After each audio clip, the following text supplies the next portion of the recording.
Today, do all to stand. Nehemiah was doing a great work.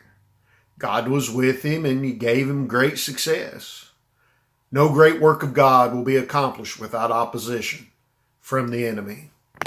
Nehemiah 6:3. And I sent messengers unto them saying, I am doing a great work so that I cannot come down. Why should the work cease while I leave it and come down to you? Nehemiah realized that they were plotting to harm him and let them know that the work that he was doing, it wasn't going to stop.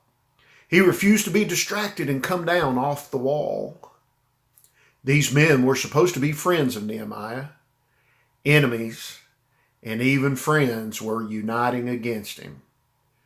The greatest discouragement that can come to any of us is when we experience the moment when our so-called friends attempt to persuade us away from God's great work. Nehemiah 6:9.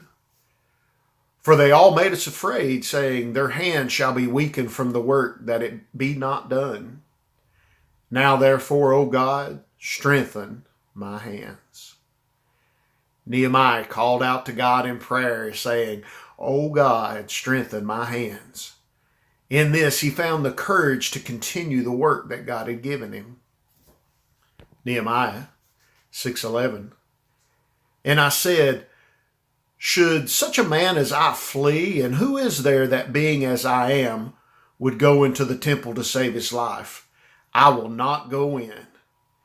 Instead of fleeing, running away, Nehemiah stood and would not budge. Nehemiah said, should someone in my position run from danger? He said, no, I'm not going to do it.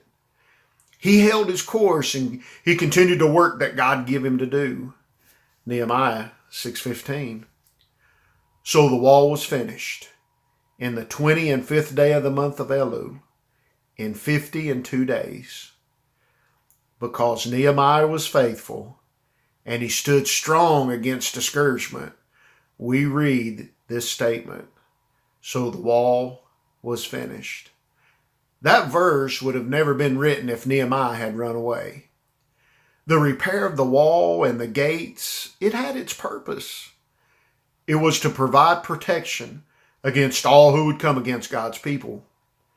There is a great work that God is calling us to do. Let us, as Nehemiah did, stand true to the Lord and his holy word.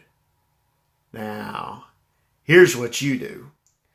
Identify those who are discouraging you from God's work. Refuse to be distracted. Call out to God for strength. Stand and continue the work that God has given you to do. Here's your truth to take with you. Ephesians chapter 6 and verse 13.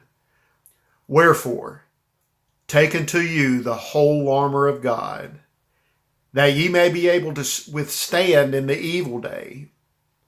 Now listen to this. Having done all, to stand.